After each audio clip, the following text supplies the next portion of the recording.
Pakistan's boycott of the India game in the T20 World Cup, or should I say potential boycott, is something that's obviously dominating a lot of headlines because, again, it would be a seismic sort of a call if they were to go through with it. Again, I'm leaving that wiggle room open because Pakistan themselves have left things at least a little bit open because there's been no formal communication to the ICC in this regard.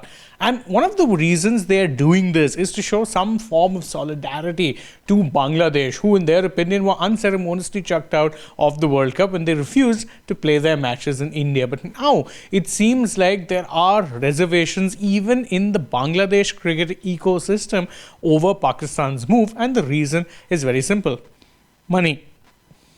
This is what a BCB official has said to a newspaper, a prominent newspaper in Bangladesh. He said that if the India-Pakistan match does not take place, even our dividends will decrease.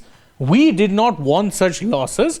So what this is suggesting that in some ways there are those even in the Bangladesh Cricket Board who are wary of this boycott because, again, it will impact their bottom line. We've done number crunching and shown you just how reliant a country like Pakistan, who have a massive fan base, are on ICC revenue. Now imagine just how dependent a nation like Bangladesh would be on that revenue. So for them to then see a hit to that revenue, considering that any revenue that comes from ICC or is generated from ICC events is then distributed among members. Now, if there's a hit to that revenue which is generated, which there will be if there's no India-Pakistan game, and obviously members are going to take a hit, and Bangladesh, as it seems, are not very keen to take that hit because, as they say, they can't afford such losses.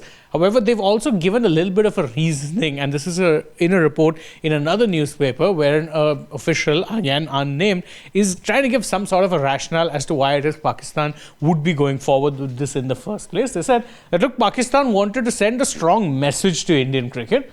From that perspective, the decision may make sense. Now, again, it's easy to understand why they'd feel this way because, again, the thought process would be that the ICC is a body that very much favors India. So by actually trying to get one over on the ICC, you'd be sending India a strong message. This is the consistent messaging that has, by and large, been coming out of Bangladesh and Pakistan for that matter, where the thought process is less what will benefit us and more what will hurt India. So in that way, it does make perfect sense that they're feeling this way. Again, though, I don't really think that this is going to be sending any sort of a message. Everyone knows that the power center of the game, financially speaking, is very much India, and Pakistan and Bangladesh actually going against the ICC and in their own eyes against India in this sort of a situation would only do them more long-term harm because, again, none of them are in those sort of situations where their cricket is self-sustaining. It's very dependent on ICC revenues. If this was, say, for instance, in England, Australia doing something like this or coming together to go against India in this manner,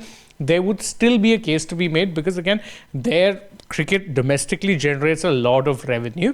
The same can't be said about Pakistan and Bangladesh, which is why you're seeing even doubts creep up in Bangladesh about this. But what are your thoughts on this matter? Let us know that in the comments below, and don't forget, as always, to like this video, share it with your friends, subscribe to the channel, tap that bell icon, follow us on social media. We're on Instagram, X and Facebook, and stay tuned for more such updates from the world of sport.